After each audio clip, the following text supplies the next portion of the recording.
रुक करेंगे अगली बड़ी खबर की तरफ। आपको बता दें कि इस वक्त एक बड़ी खबर आ रही है और ये बड़ी खबर यशवंत सिन्हा को लेकर, जो कि होंगे विपक्ष के राष्ट्रपति उम्मीदवार। कांग्रेस नेता जयराम रमेश ने ये जानकारी दी है कि यशवंत सिन्हा विपक्ष की तरफ से राष्ट्रपति के उम्मीदवार होंगे। बता दें आपको कि राष्ट्रपति चुनाव होने वाले हैं और ऐसे में विपक्ष भी लगातार बैठक कर रहा था, तो ऐसे में जो विपक्ष के नेता होंगे वो होंगे यशवंत सिन्हा, जो कि राष्ट्रपति पद के उम्मीदवार घोषित किए गए हैं विपक्ष की तरफ से।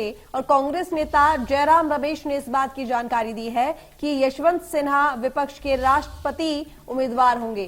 कांग्रेस नेता जयराम रमेश ने इस बात की जानकारी दी। आपको बता दें कि जल्दी ही राष्ट्रपति चुनाव होने वाले हैं और ऐसे में जो फिलहाल राष्ट्रपति हैं रामनाथ कोविंद, उनका कार्यकाल खत्म होने वाला है 24 जुलाई तक, और ऐसे में एक राष्ट्रपति जल्दी ही चुना जाने वाला है। तो यशवंत सिन्हा विपक्ष की तरफ से राष्ट्रपति पद के उम्मीदवार घोषित किए गए हैं और ये जानकारी दी है कांग्रेस नेता जयराम रमेश ने। तो विपक्ष की तरफ से जो राष्ट्रपति पद के नेता होंगे वो होंगे यशवंत सिन्हा। कांग्रेस नेता जयराम रमेश ने इस बात की जानकारी दी।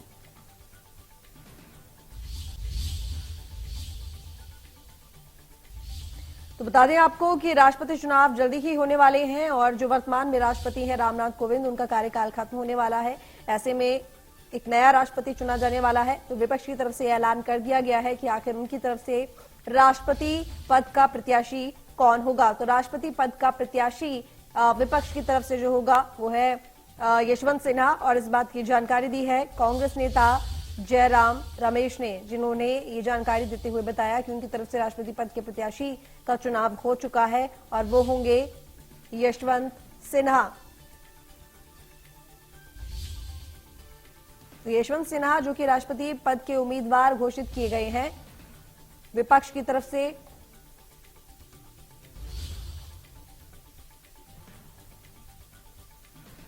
बता दें आपको कि जल्दी ही राष्ट्रपति पद के लिए चुनाव होने हैं और वर्तमान में जो राष्ट्रपति हैं रामनाथ कोविंद, उनका कार्यकाल खत्म होने वाला है और 24 जुलाई तक उनका कार्यकाल खत्म हो जाएगा। ऐसे में एक नए राष्ट्रपति को बनाने को लेकर जो चुनावी प्रक्रिया है वो भी शुरू होने वाली है। तो विपक्ष ने अपनी तरफ से नाम की घोषणा की। राष्ट्रपति चुनाव के लिए विपक्ष ने अपने साझा उम्मीदवार के नाम की घोषणा कर दी है। विपक्ष से राष्ट्रपति पद के लिए यशवंत सिन्हा उम्मीदवार होंगे। तो बता दें कि ये खबर अभी अपडेट हुई है, अभी ब्रेक हुई है, जिसका अपडेट हम तुरंत आपको दे रहे हैं, हर पल की जानकारी आपको दे रहे हैं। यशवंत सिन्हा जो कि विपक्ष के साझेदार उम्मीदवार होंगे। तो यशवंत सिन्हा विपक्षी राष्ट्रपति पद के उम्मीदवार होंगे और कांग्रेस नेता जयराम रमेश ने ये बयान दिया है।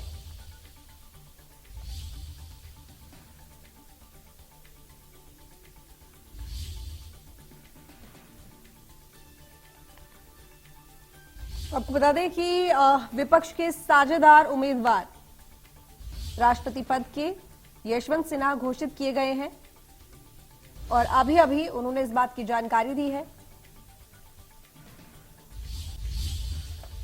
कांग्रेस नेता जयराम रमेश ने इस बात की जानकारी दी कि आखिर उनकी तरफ से राष्ट्रपति पद का उम्मीदवार कौन होगा। तो बता दें आपको कि 19 दलों ने सहमति जताई है और जब 19 दलों ने सहमति जताई यानी कि जो साझेदार उम्मीदवार है वो होंगे यशवंत सिन्हा।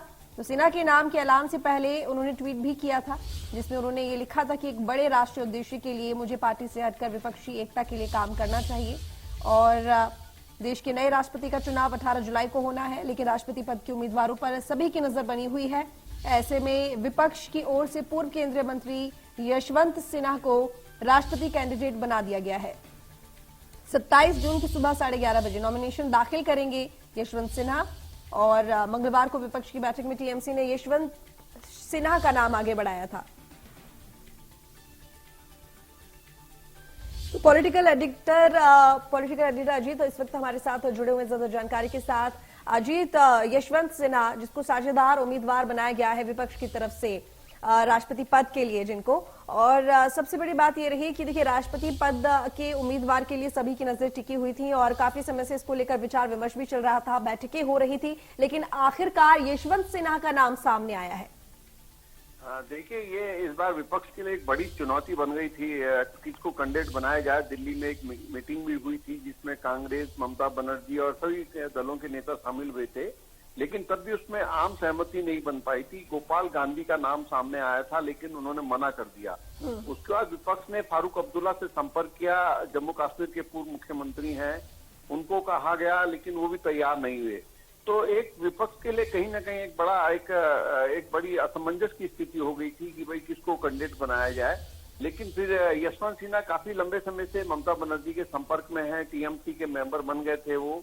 अब उन्होंने पहले पार्टी छोड़ी, तो जैसे ही उन्होंने पार्टी पद से इस्तीफा दिया तो तभी ये संकेत हो गया था कि वो अब राष्ट्रपति पद के उम्मीदवार होंगे विपक्ष के। तो फिर वही हुआ जो लगा था। तो उन्होंने आज पहले टीएमसी से इस्तीफा दिया और फिर आज पार्टी जो विपक्ष के सभी दलों ने एक राम राय से उनको अपना कैंडिडेट बना दिया। तो अब जब चुनाव होगा तो अभी देखना होगा कि बीजेपी की तरफ से कौन कैंडिडेट होता है। बीजेपी की संसदीय दल की संभवतः आज कल में बैठक होगी, आज ही बैठक होने की संभावना है। तो अब बीजेपी किसको अपना उम्मीदवार बनाती है, क्योंकि पिछली बार प्रधानमंत्री नरेंद्र मोदी ने जिस तरीके से नामनाथ कोविंद को सामने लाया वो बड़ा चौंकाने वाला नाम था। तो अब ये देखना होगा कि नाम बहुत सारे चल रहे हैं बीजेपी की तरफ से।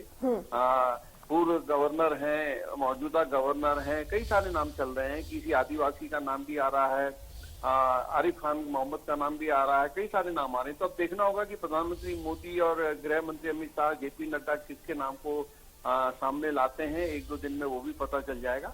और एक अजीत, एक सवाल देखिए, विपक्ष की तरफ से 19 दलों का समर्थन मिला है यशवंत सिन्हा के नाम पर, और अगर देखें, क्योंकि देखिए बीजेपी ने अभी अपना कैंडिडेट घोषित नहीं किया है और बीजेपी भी अपनी तरफ से पूरा दमखम लगा रही है और वो भी कोशिश कर रही है कि जो विपक्षी दल हैं उनमें उनको बना लिया जाए साथ के लिए। ऐसे में यशवंत सिन्हा के लिए कितनी बड़ी चुनौती होगा ये राष्ट्रपति चुनाव?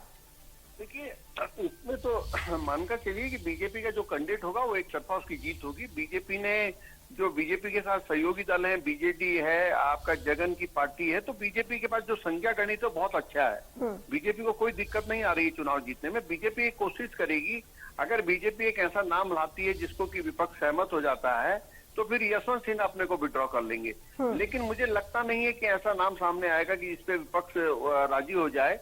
तो चुनाव तो होगा ही होगा, लेकिन संख्या बल बीजेपी के पास पूरा है, उनके कैंडिडेट को जीतने में कोई दिक्कत नहीं आएगी। लेकिन विपक्ष की तरफ से एक प्रतीकात्मक होता है कि भाई चुनाव लड़ना है, विपक्ष कोशिश करेगा कि भाई हम चुनाव जीते। लेकिन जो संख्या बल और जो गणित है विधायकों का, सांसदों का, वो बीजेपी के पास बहुत ज्यादा है।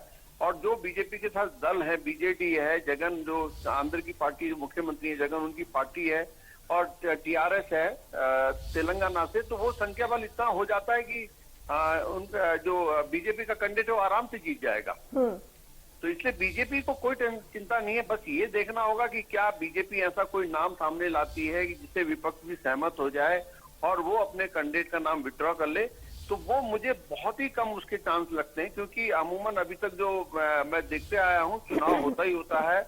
बहुत ही कम एक दो बार अपवाद स्वरूप हुए होंगे, नहीं तो चुनाव होता है। अब विपक्ष देखना पड़ेगा कि बीजेपी आजकल में किसका नाम सामने लाती है, क्योंकि उपराष्ट्रपति का चुनाव भी होना है इसी साथ साथ। तो वो सारी चीजें होंगी कि भाई उपराष्ट्रपति किसको बनाया जाए, राष्ट्रपति किसको बनाया जाए। तो उसके लिए हमको एक दो दिन और आज और कल इंतजारी करनी चाहिए कि बीजेपी किसका नाम लाती है। मुझे लगता है चुनाव तो होगा, क्योंकि विपक्ष बीजेपी के कैंडिडेट को मानेगा, इसकी संभावना मुझे कम ही दिखाई देती है। बिल्कुल ठीक कहा आपने। देखिए, विपक्ष बीजेपी के कैंडिडेट को मानेगा, इसकी संभावना वाकई में कम है। लेकिन देखिए, यशवंत सिन्हा जिन्होंने बीजेपी छोड़कर टीएमसी का हाथ थामा था और अब उन्होंने टीएमसी का साथ भी छोड़ दिया है, ये कहकर कि अब पार्टी से हटकर उनको एक नई जिम्मेदारी की तरफ बढ़ना है, उद्देश्य, राष्ट्रीय उद्देश्य की तरफ काम करना है। और ऐसे में अगर उनको जो परिणाम है वो उनके अनुरूप नहीं मिलता है तो कहीं ना कहीं यहाँ पर फिर से एक कश्मकश से में फंसने वाली बात हो जाएगी यशवंत सिन्हा के लिए। नहीं, यशवंत सिन्हा बहुत पुराने नेता हो गए हैं, काफी वरिष्ठ हो गए हैं। बीजेपी सरकार में जब वाजपेयी जी प्रधानमंत्री थे तो मंत्री थे, बीजेपी के वो नेता माने जाते थे। बाद में जब ये नई बीजेपी कह लीजिए, जब नरेंद्र मोदी प्रधानमंत्री बने और अमित शाह अध्यक्ष बने, कई सारी चीजें हुई। जो आडवाणी गुट के या वाजपेयी गुट के जो पुराने लोग थे, वो कहीं ना कहीं उन्होंने अपने को विकसित महसूस किया। बिल्कुल, उनके बागी तेवर देखने को मिलते रहे हैं काफी समय तक। चले गए और जब पार्टी छोड़ी तो उन्होंने बयान भी दिए उसी तरीके से। हालांकि बीजेपी ने कभी भी अपनी तरफ से किसी को पार्टी से निकाला नहीं है। एक ये बड़ी बीजेपी किसी भी जो बागी जिसने भी बागी तेवर अपनाए पुराने नेताओं ने या जिन्होंने भी बयान दिए, उनके खिलाफ चाहे वो सतवंत सिन्हा रहे हो, यशवंत सिन्हा रहे हो, उन्होंने कभी भी उनको पार्टी से नहीं निकाला, उनके ऊपर कोई एक्शन नहीं लिया। वो अपने आप ही किसी दूसरी पार्टी में चले गए, वो बात अलग है। अरुण शौरी रहे हो, अरुण शौरी भी आजकल राजनीति से दूर ही है। तो ये सब वो नाम हैं जो बड़े पावरफुल होते थे बीजेपी में, कभी आज वो बीजेपी में नहीं है। उन्होंने अपने आप भी दूसरी मर्जी से दूसरी पार्टी ज्वाइन करी। तो अब यही देखना होगा। बाद में यशवंत सिन्हा को यही होता है कि जब पार्टी कैंडिडेट हार जाता है तो उनको अपोजिशन कहीं ना कहीं सांसद राज्यसभा से ले आते हैं और इस तरीके से बातें होती हैं। तो वो देखना होगा कि बाद में ये कहां तक बात जाती है। लेकिन फिलहाल आप बीजेपी का कौन कैंडिडेट होता है, आप इस पे नजर रही। बिल्कुल ठीक। चलिए, बहुत शुक्रिया अजित आपका तमाम जानकारी के लिए। तो बता दें 27 जून 11:30 बजे नॉमिनेशन करेंगे यशवंत सिन्हा राष्ट्रपति पद के चुनाव के लिए। At a subsequent meeting held today, we are happy to announce that we have unanimously, I stress the word unanimously, chosen Shri Yashwant Sinha as the common candidate of the opposition parties for the presidential election, which will take place on the 18th of July 2022. Madhya Pradesh, Chhattisgarh की हर खबर सीधे आपके mobile phone पर। अभी subscribe करें हमारा channel और पाएं पल पल की खबर।